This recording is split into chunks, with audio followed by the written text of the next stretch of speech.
Pas moins de 61 détenus d'opinion et politique passent le ramadan en prison en Algérie. C'est l'un des ramadans les plus sinistres et lugubres sur le plan des libertés publiques et civiles dans l'histoire de l'Algérie. Malheureusement, force est de constater que ces détenus politiques ne suscitent plus aucune grande mobilisation populaire. Les médias algériens, sous le coup de la censure, des intimidations sécuritaires ou de l'autocensure, n'osent plus parler de la question des droits bafoués de ces détenus, tous des activistes et militants du Hirak. Même au sein du Hirak, la mobilisation autour de ces détenus d'opinion est en train de faiblir.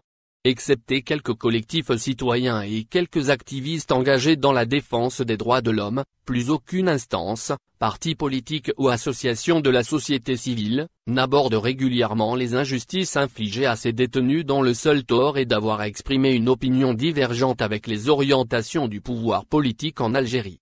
Il est vrai que lors des manifestations du vendredi traditionnel du Hirak, de nombreux manifestants brandissent les portraits de ces détenus d'opinion pour appeler à leur libération. Il est vrai aussi que plusieurs slogans des marches hebdomadaires du Hirak sont consacrés à la défense de ces détenus d'opinion.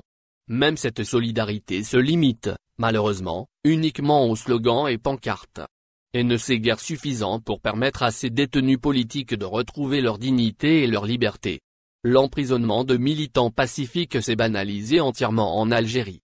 Des avocats engagés, volontaires et admirablement patriotes tentent de casser le diktat de l'arbitraire en se rendant régulièrement dans les prisons algériennes pour remonter le moral à ces détenus qui passeront le mois sacré du Ramadan loin de leur famille, loin des siens.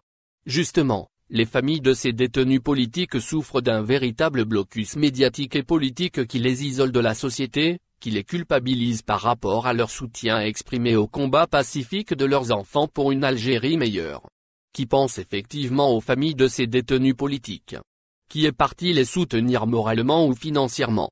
Qui est allé rendre visite à leur domicile pour leur apporter de l'aide, vérifier de près leur situation matérielle et veiller à la satisfaction de leurs besoins élémentaires? Certains détenus comme le lanceur d'alerte originaire d'Oran Noureddine Tounsi ont laissé derrière eux une femme et plusieurs enfants esselés, abandonnés à leur sort face à une société rongée par l'effondrement du pouvoir d'achat et soumise à la cherté excessive de la vie. Qui a cherché à savoir une seule seconde comment les enfants de Noureddine Tounsi sont en train de rompre le jeûne en l'absence d'un père qui peut les nourrir et veiller sur leur sécurité? Il y a bien sûr une certaine solidarité traditionnelle qui est orchestrée dans l'entourage familial ou voisinage de ces détenus d'opinion.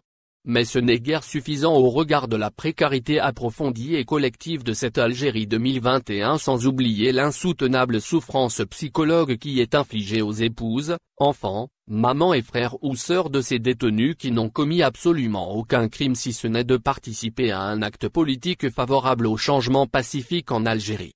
Il est temps que ce mois de piété relance une effective solidarité nationale avec les familles des détenus d'opinion en Algérie.